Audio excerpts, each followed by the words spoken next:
식모의 딸이 주인 행세하는 꼴 좀 보세요.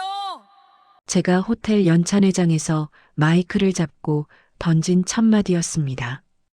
25년 동안 저는 이 여자가 제 시어머니인 줄 알았습니다. 하지만 이 여자의 정체는 우리 집안 식모의 딸이었습니다. 제 남편의 친어머니를 죽음으로 몰아넣고 그 재산을 통째로 가로챈 파렴치한 인간이었습니다. 그날은 박명자 씨의 문중 연찬회가 열리는 날이었습니다. 도심에서 가장 비싼 특급 호텔 대연회장, 지역 유지 200명이 모인 화려한 자리였죠. 박명자 씨는 수천만 원짜리 실크 슈트를 걸치고 금색 지팡이를 짚은 채 세상에서 가장 고귀한 여왕이라도 된 양 상석에 앉아 있었습니다. 사실 그 지팡이는 그녀가 평생 동경하고 질투했던 제 시어머니, 즉 남편의 친어머니가 생전에 아끼던 유품이었습니다. 식모의 딸로 태어나 주인의 자리를 찬탈한 그녀에게 그 지팡이는 신분 상승의 상징이었던 겁니다. 박 씨는 마이크를 잡고 인자한 미소를 지으며 선언했습니다. 이제 우리 가문의 대들보인 제 친아들에게 이 종택과 모든 상가 건물을 승계하겠습니다. 바로 그 순간이었습니다. 제가 연찬회장의 거대한 문을 걷어차고 들어갔습니다. 25년 동안 주방에서 기름 냄새 맡으며 살았던 머슴 같은 며느리가 아니었습니다. 세련된 블랙 슈트 차림으로 살기를 온몸에 감춘 채 아주 천천히 박 씨의 면전까지 걸어갔습니다. 당황해서 눈동자를 부르르 떠는 박 씨와 그녀의 곁에서 저를 비웃던 동서채영을 향해 저는 제가 들고 있던 가죽 가방을 통째로 뒤집어 버렸습니다. 수백 장의 등기부 등본과 붉은 압류 딱지가 선명한 채권 서류들이 그 여자의 머리 위로 더러운 눈더미처럼 쏟아져 내렸습니다. 장내가 숨소리조차 들리지 않을 만큼 얼어붙은 그때 저는 마이크를 낚아채서 호텔 천장이 떠나가라 차갑게 으조렸습니다. 오늘 이 자리는 상속식이 아닙니다. 박명자 씨가 온 세상을 속여온 신분 세탁 연극의 종말을 고하는 정산의 날입니다. 잠깐의 침묵 후 제 목소리는 더욱 단호해졌습니다. 어르신들, 똑똑히 보십시오. 여러분이 효부라고 칭송하던 저 여자가 제 남편의 친어머니를 어떻게 사지로 몰아넣고 그 유산을 가로챘는지, 제 인감을 도용해서 35억 빚을 만든 것까지, 그리고 제 남편을 어떻게 25년 동안 머슴처럼 부려먹었는지 말입니다. 그 순간 대형 스크린에는 박 씨가 평생을 숨겨온 비자금 세탁 장부와 억울하게 눈을 감으신 우리 진짜 시어머니의 유서가 선명하게 떠올랐습니다. 제 남편 진철 씨도 무대 옆에서 차가운 정장 차림으로 걸어 나왔습니다. 평생을 어머니라 믿고 모셨던 그 여자에게 등을 돌리는 순간이었죠. 남편은 박 씨가 가문의 권력이라도 되는 양 쥐고 있던 금색 지팡이를 빼서 바닥에 내동댕이 쳤습니다. 박명자 씨, 남편의 목소리는 떨렸지만 또렷했습니다. 당신이 지금 물려주겠다는 그 상가 건물과 종택, 사실은 제 친어머니가 친정에서 가져온 유산 아닙니까? 내 친어머니 피눈물 나게 하고 뺏은 돈으로 당신 자식 빌딩 사준 거. 그거 내가 오늘부로 경매 넘겼습니다. 남편은 잠시 숨을 고르더니 마지막 한마디를 덧붙였습니다. 25년 동안 남의 자식 머슴 부리듯 부려먹었으면 그 밀린 셈은 이 집 등기부 등본으로 정산받아야죠. 안 그렇습니까?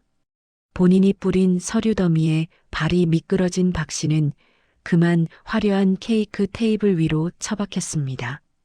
생크림과 와인에 범벅이 되어 사시나무 떨듯 떠는 박 씨를 내려다보며 저는 마지막으로 뼛속까지 시린 한마디를 던져주었습니다. 박명자 씨, 당신이 평생 사랑받지 못한 건 안타깝습니다. 식모의 딸로 태어난 것도 주인집 아들을 짝사랑한 것도 당신 잘못은 아니었겠죠. 저는 무릎을 꿇고 그 여자와 눈을 맞췄습니다. 하지만 그 상처가 제 25년을 갈아넣고 제 딸의 미래를 저당 잡고 제 남편을 남의 피 취급하며 짓밟아도 되는 이유는 아니었습니다. 저는 천천히 일어서서 마지막 말을 남겼습니다. 이제 길바닥으로 나가세요. 당신이 만든 그 지옥, 이제는 당신이 직접 들어가서 맛볼 차례니까. 한 여자의 청춘이 통째로 갈려나간 그 긴 25년. 하지만 이 장면은 그 지옥의 끝이었고 시작은 훨씬 더 잔인했습니다. 제가 어떻게 이 진실을 알아냈는지, 박명자 씨가 얼마나 치밀하게 25년을 설계했는지, 그리고 제가 어떻게 그 지옥에서 살아남았는지, 지금부터 그 이야기를 시작하겠습니다. 새벽 4시. 세상이 고요하게 잠든 시간인데, 우리 집 주방은 벌써 매캐한 연기와 눅눅한 고기 냄새로 가득 찼습니다. 가스불 위에서는 커다란 솥 2개가 쉴 새 없이 김을 뿜어내고 있었죠. 꼬박 사흘을 우려낸 사골 국물이 하얗게 우러나는데 제 속은 그 국물보다 더 타들어가고 있었습니다. 싱크대에 기대어 잠시 허리를 펴보려고 하니 무릎에서 뚜둑거리는 소리가 주방을 울렸습니다. 무릎 보호대를 2개나 덧댔는데도 뼈마디가 어긋나는 것 같은 그 통증. 익숙해지지가 않았습니다. 고무장갑 속 손등은 독한 세제와 뜨거운 물에 불어터져서 벌겋게 갈라진 지 오래였죠. 손가락 마디마디가 퉁퉁 부어올라서 주먹을 쥐는 것조차 힘들었습니다. 하지만 저는 쉴 수가 없었습니다. 오늘이 바로 제 시어머니 박명자 씨의 75번째 생신, 칠순 잔칫날이었거든요. 아이고, 우리 영순이 고생해서 어쩌나. 내가 미안해서 잠이 안 오더라. 인자한 미소를 지으며 주방으로 들어온 박 여사가 제 곁으로 다가왔습니다.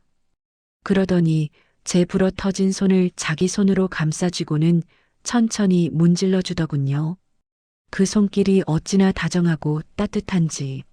사실 박 여사는 이 집안 대대로 내려오는 종갓집 식모의 딸이었습니다.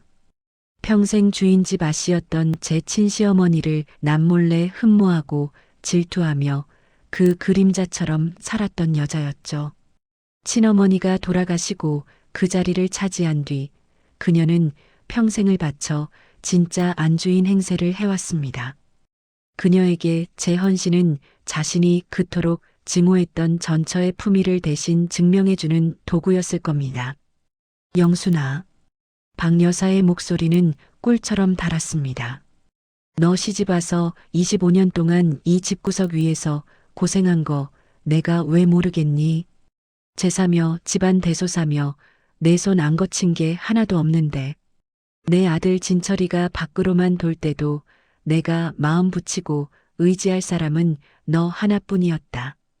박 여사는 제 눈을 빤히 바라보며 말을 이었습니다. 전생에 내가 내 친딸이었나 봐. 너 없으면 난 하루도 못 산다. 그러고는 제 손가락에 낡은 비치 반지 하나를 끼워 주었습니다. 전처의 손가락에서 빼앗아 자신의 신분 상승을 증명하듯 소중히 간직해온 그 반지를 제게 끼워주며 속삭였죠. 영순아, 이 반지랑 우리 대로변에 있는 그 상가 빌딩 말이다. 그거 결국 장남인 우리 진철이한테 갈 거 알지? 맏며느리가 25년을 독박 썼는데 내가 누굴 주겠니? 나 죽고 나면 그 빌딩 월세 다 내 거니까 조금만 더 참아라. 아침 7시가 되자 남편 진철 씨가 퇴근해서 들어왔습니다. 밤샘 근무를 하고 돌아온 남편은 지친 기색이 역력했지만 박 여사 앞에 가서는 먼저 무릎을 꿇고 다리를 주무르더군요. 사실 남편은 박 여사가 자신을 친어머니로 대우해주기 위해 얼마나 노력해왔는지 알기에 그 가짜 모성애에 보답하려 평생을 발버둥 쳐온 착한 아들이었습니다. 여보, 미안해.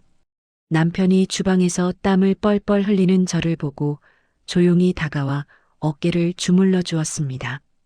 그래도 우리 어머니가 당신 친딸처럼 생각해 주시잖아. 우리 나연이 미래를 위해서 조금만 더 고생하자. 하지만 그 평화는 둘째 며느리 채영이가 나타나면서 산산조각이 나기 시작했습니다. 잔치가 시작되기 직전 채영이는 화려한 명품 쇼핑백을 들고 들어섰죠.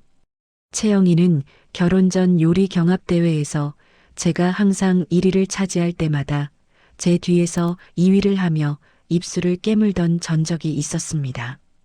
그때의 패배감은 지독한 열등감이 되어 그녀를 괴롭혔고, 이제는 시어머니의 비호를 받는 사랑받는 며느리라는 권력으로 저를 짓밟으려 혈안이 되어 있었죠. 어머, 형님, 아직도 주방에 계세요? 채영이의 목소리는 얇고 날카로웠습니다. 어머님이 잔치 주인공은 형님이라고 하셨으면서 일은 형님 혼자 다 하시네. 전 어제 새로 네일 아트를 받아서 주방 근처엔 가보지도 못하겠어요. 형님은 참 미련하게 몸으로 때우시네요. 주인은 어차피 정해져 있는데 말이죠. 채영이는 제 불어 터진 손등을 힐끗 보더니 입가에 비릿한 미소를 띄웠습니다. 20년 전 대회장에서 제 칼질을 동경과 질투로 바라보던 그 눈빛 그대로 말입니다. 잔치가 끝나고 밤이 깊었습니다. 거실 바닥을 닦고 있는데 안방에서 박 여사와 채영이의 웃음소리가 새어나왔습니다. 평소보다 차가운 박 여사의 목소리가 들리더군요. 걱정 마라 채영아. 박 여사의 웃음소리. 그 맏며느리녀는 빌딩 준다는 말 한마디면 평생 머슴처럼 일하래야. 진철이 걔는 어차피 남의 피라 법적으로 아무 권리 없어. 상가 건물은 이미 우리 영진이 이름으로 돌려놓은 지 오래다. 내가 미쳤다고 그 비싼 땅을 걔한테 주겠니? 순간 들고 있던 걸레가 바닥으로 떨어졌습니다. 25년 동안 제가 지켜온 그 성벽이, 제가 믿어온 그 가족이라는 환상이 단 한 문장에 무너져 내리는 순간이었습니다. 화려했던 칠순 잔치가 끝난 다음 날, 우리 집 75평 펜트하우스는 적막하다 못해 시릴 정도였습니다.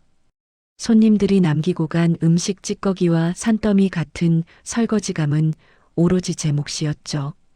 허리가 끊어질 것 같아 잠시 싱크대를 붙잡고 서 있는데 거실 쪽에서 박 여사와 동서 채영이의 깔깔거리는 웃음소리가 들려왔습니다. 박 여사는 어제 고생 많았다며 채영이 손에 수백만 원짜리 명품 에스테틱 이용권을 쥐어주더군요. 그러면서 주방에 있는 저를 향해 소리를 쳤습니다. 영순아, 일꾼 부르면 돈 아까우니까 내가 좀 더 고생해라. 너는 살림꾼이라 이런 거 안 해도 피부가 좋잖니. 사건은 며칠 뒤에 터졌습니다. 박 여사가 저를 안방으로 부르더니 대뜸 제 25년 노하우가 담긴 전통 약과 레시피를 채영이에게 넘기라고 명령하더군요. 채영이가 사업 수완이 좋으니 이걸로 브랜드를 만들어서 가문을 일으키겠다는 겁니다. 사실 박 여사는 제가 음식을 할 때마다 죽은 전처의 기품이 떠오르는 것을 견디지 못했습니다. 그래서 제 재능을 채영에게 줘버림으로써 제 존재 가치를 완전히 지우려 한 것이었죠. 어머니, 제가 처음으로 어렵게 거절의 의사를 비쳤습니다. 이건 제 자식 같은 레시피예요. 동서한테 그냥 넘기라니요. 박 여사의 눈빛이 순식간에 차갑게 식었습니다.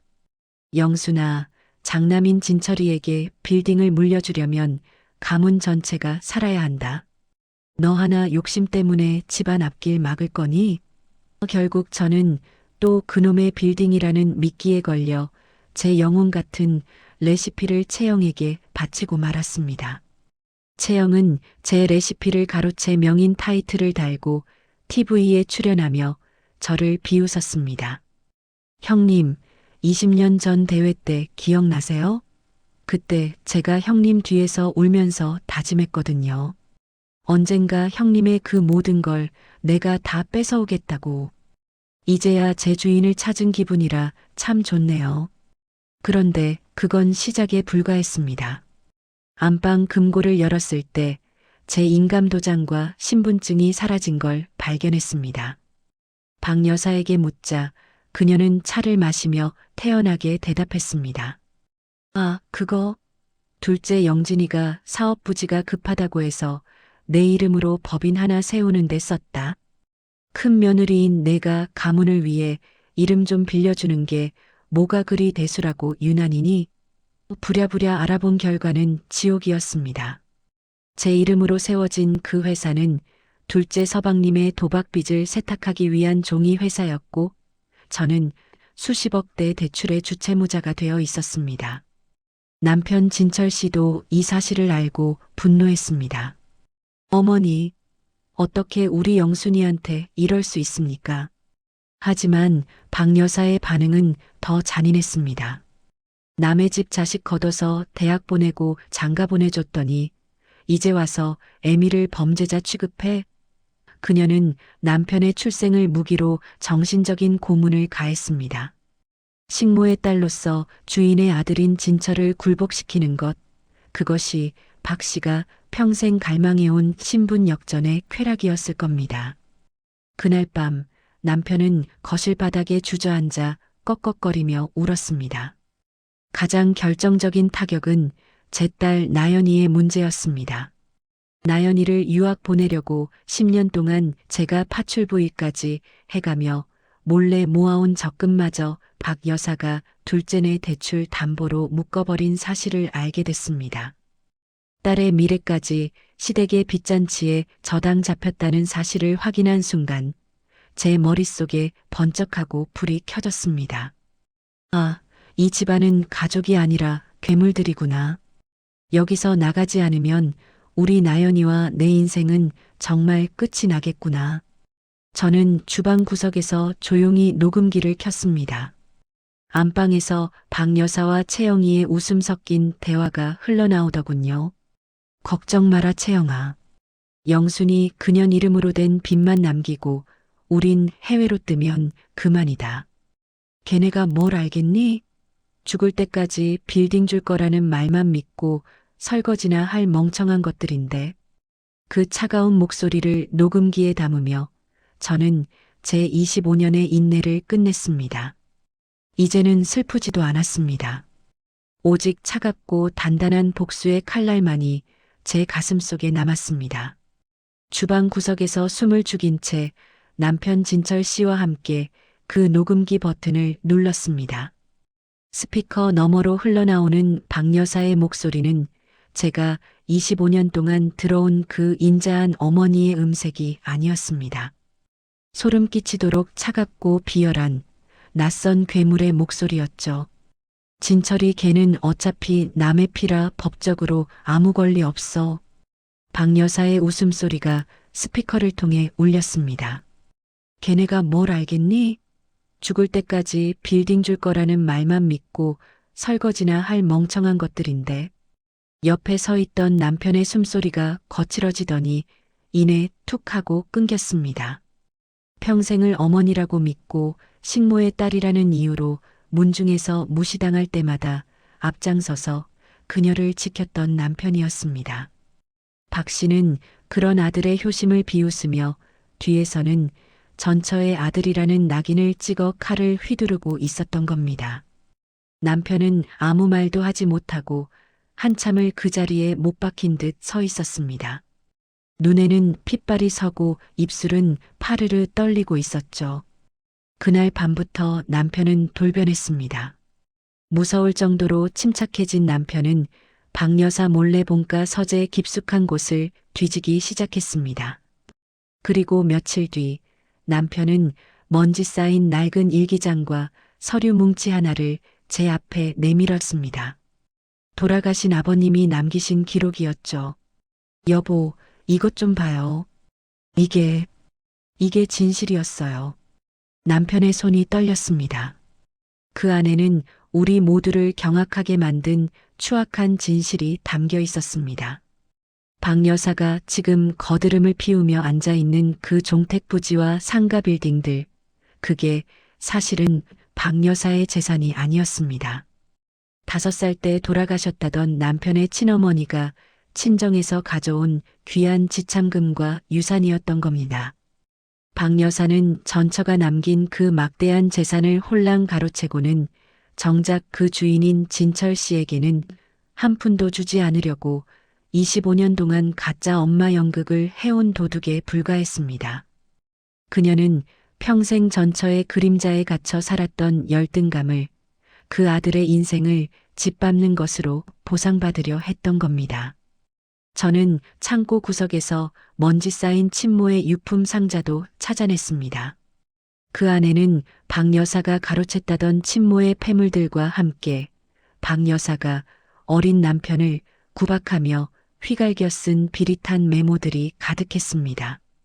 죽은 여자가 남긴 쓰레기 이 아들놈은 왜 이렇게 안 죽고 버티나. 남편은 그 메모들을 읽으며 피눈물을 흘렸습니다.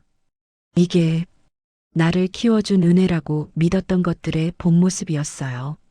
남편의 목소리가 갈라졌습니다.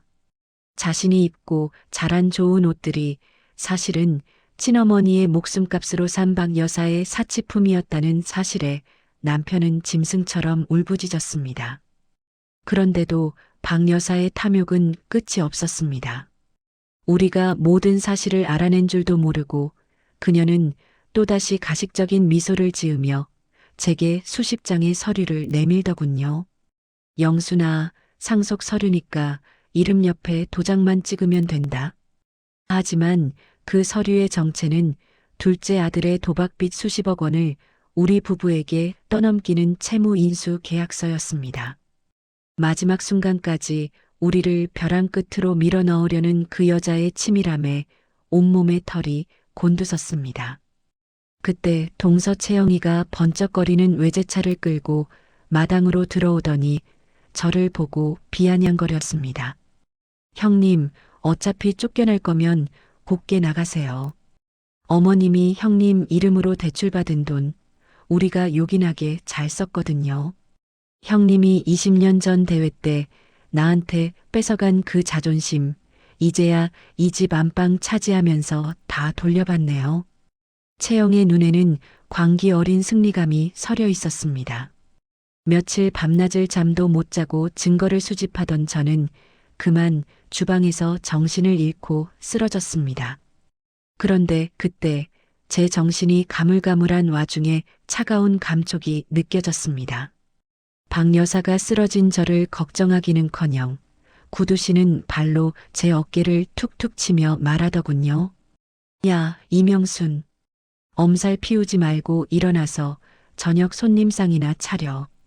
너 쓰러지면 이 많은 일을 누가 한다고 이 난리야? 그 비인간적인 광경을 마침 들어오던 남편이 목격했습니다. 25년 동안 억눌러온 남편의 효심이 순식간에 차가운 증오로 변하는 순간이었습니다. 남편은 단숨에 달려와 박 여사가 권위의 상징처럼 쥐고 있던 그 금색 지팡이를 빼서 무릎으로 단칼에 부러뜨렸습니다. 당신은 더 이상 내 어머니가 아니야. 아니, 당신은 인간도 아니야. 지팡이가 뚝 소리를 내며 박살나자 박 여사는 당황해서 뒷걸음질 쳤습니다. 남편의 눈빛은 이미 예전의 그 순한 아들이 아니었습니다. 여보, 제가 남편의 손을 꼭 잡았습니다. 박 여사가 설계한 그 지옥, 이제는 우리가 돌려줄 차례예요. 남편이 대답했습니다. 당신이 가장 중요하게 생각하는 그 화려한 문중 연찬의 날, 그 자리가 바로 당신의 무덤이 될 겁니다. 25년의 정산, 이제 진짜 시작이었습니다. 그날 호텔 대연회장은 그야말로 별천지였습니다. 가문의 위세를 자랑하는 문중 어른들과 지역 유지들이 빼곡히 들어차 있었고 화려한 생화 장식과 값비싼 요리 냄새가 코끝을 찔렀죠.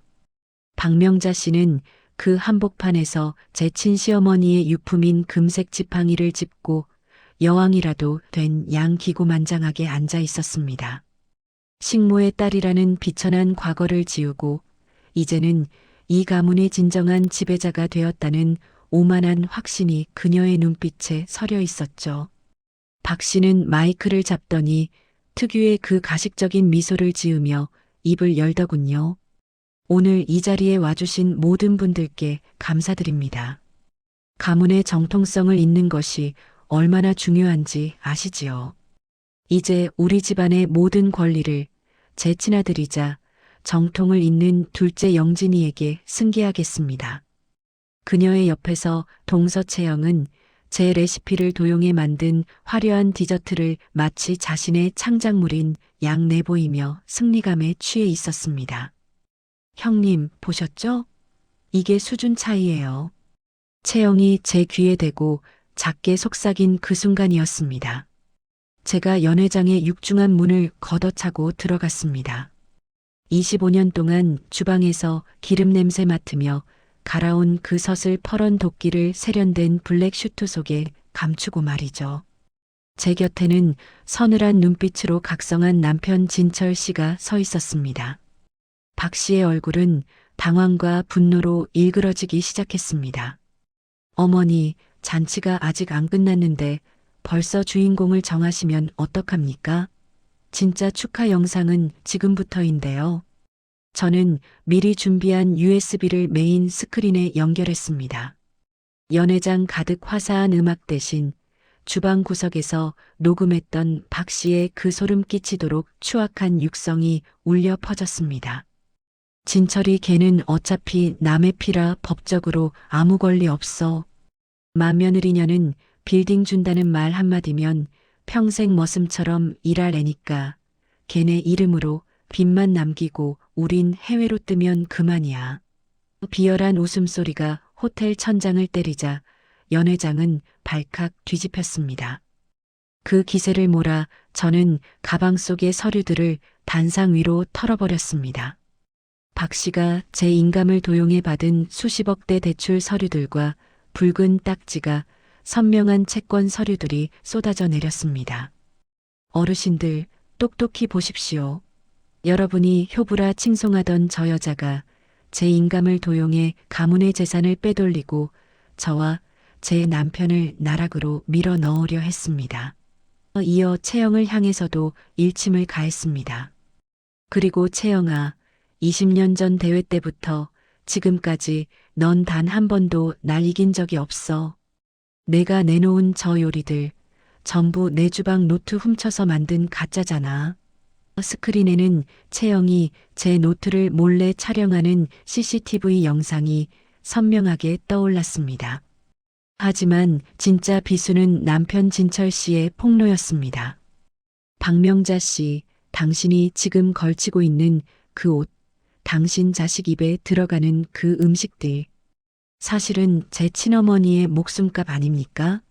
남편은 25년 전 박 씨가 친어머니의 재산을 가로채며 작성했던 비밀 합의서와 친모의 눈물 젖은 유서를 높이 들어 올렸습니다. 당신은 25년 전 내 엄마를 짓밟고 그 재산을 뺏은 식모의 딸이자 가식적인 도둑일 뿐입니다. 식모의 딸이라는 단어가 나오자 박 씨는 정신이 나간 듯 비명을 질렀습니다. 평생을 감춰온 자신의 치부가 가문의 어른들 앞에서 발가벗겨진 순간이었습니다. 이게 무슨 짓이냐? 인면수심의 괴물이로구나. 문중 어른들의 호통이 터져나왔고 현장에 대기하던 변호사가 박 씨에게 가압류 및 출국금지 통지서를 전달했습니다.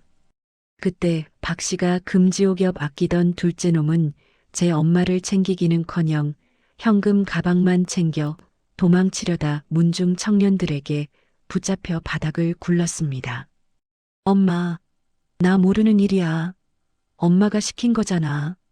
아들의 비굴한 배신에 박 씨는 결국 정신을 놓고 화려한 칠순 잔치상 위로 고꾸라졌습니다. 수천만 원짜리 실크 슈트가 생크림과 와인에 범벅이 된 그 처참한 몰골은 그녀가 평생을 바쳐 쌓아온 가짜 신분의 종말을 선언하는 것 같았습니다. 박명자 씨, 채영아. 당신들이 설계한 그 연극은 여기서 끝입니다. 이제 법 앞에서 낱낱이 정산 받으십시오. 저는 바닥에 처박힌 그들을 단 한 번의 눈길도 주지 않은 채 남편의 손을 잡고 그 지옥 같은 연회장을 당당하게 걸어 나왔습니다. 25년의 긴 정산, 그 피날레가 연회장의 비명소리와 함께 막을 내리고 있었습니다. 연찬회장의 소동이 폭풍처럼 지나가고 제 인생을 옥죄던 25년의 사슬이 드디어 끊어졌습니다. 박명자 씨가 제 인감을 도용해 저지른 범죄 증거는 명확했고 남편 진철 씨의 친어머니 재산을 가로챈 사실까지 법정에서 드러나며 상황은 반전되었습니다. 법원은 주저없이 우리 손을 들어주었고 그녀가 목숨처럼 아끼던 상가 건물과 종택은 모두 압류되어 경매로 넘어갔습니다. 하지만 진짜 비참한 단죄는 법정 밖에서 기다리고 있었습니다. 박 씨가 그토록 금지옥여 맡기며 모든 것을 퍼주었던 친아들 영진 말입니다. 그는 재산이 압류될 위기에 처하자마자 자신의 신분 상승을 위해 모든 것을 바친 어머니를 단칼에 버렸습니다. 마지막 남은 현금 뭉치만 챙겨 가족과 함께 해외로 야반도주를 해버린 겁니다. 식모의 딸이라는 비천한 신분을 감추고 아들을 왕자로 만들려 했던 그녀의 인생이 가장 신뢰했던 그 아들의 배신으로 마침표를 찍은 셈이죠. 채영 역시 처참한 몰골이 되었습니다. 가짜 명인 사실이 업계에 퍼지면서 그녀는 요리계에서 영원히 매장되었고 제가 레시피, 무효 소송과 손해배상 청구까지 진행하자 20년 넘게 품어온 열등감은 분노조차 남지 않은 절망으로 바뀌었습니다. 그녀는 이제 제 매장 앞을 지날 때마다 고개를 들지 못합니다. 20년 전 대회장에서 느꼈던 그 패배감이 평생의 형벌이 된 것이죠. 그 화려하던 75평 펜트하우스에서 쫓겨난 박 씨는 결국 지방의 낡은 공공요양원으로 향했습니다. 수천만 원짜리 슈트와 금색 지팡이는 온데간데였고 정신이 가물가물해진 채 요양원 식판을 손으로 뒤지는 노인이 되었습니다. 저는 비로소 제 진짜 이름을 찾았습니다. 청담동 한복판에 제 이름을 내건 영순의 소반을 열었고 동서에게 도둑 맞았던 제 25년의 노하우는 드디어 제 주인을 찾아빛을 발하고 있습니다. 연 매출 100억대의 경영인이 된 지금 제 손의 주름은 이제 부끄러운 흉터가 아닌 당당한 훈장입니다. 남편 진철 씨도 평생의 짐이었던 남의 피라는 낙인에서 벗어나 비로소 안식을 찾았습니다. 우리는 남편의 친어머니 산소를 찾아가 정갈하게 단장을 해드렸습니다. 박 씨의 발치 아래서 죄인처럼 살았던 남편은 이제 누구보다 당당한 가장으로 제2의 인생을 살아가고 있습니다. 딸 나연이요? 박 씨가 묶어두었던 적금을 되찾아 해외 명문 요리학교로 떠났습니다.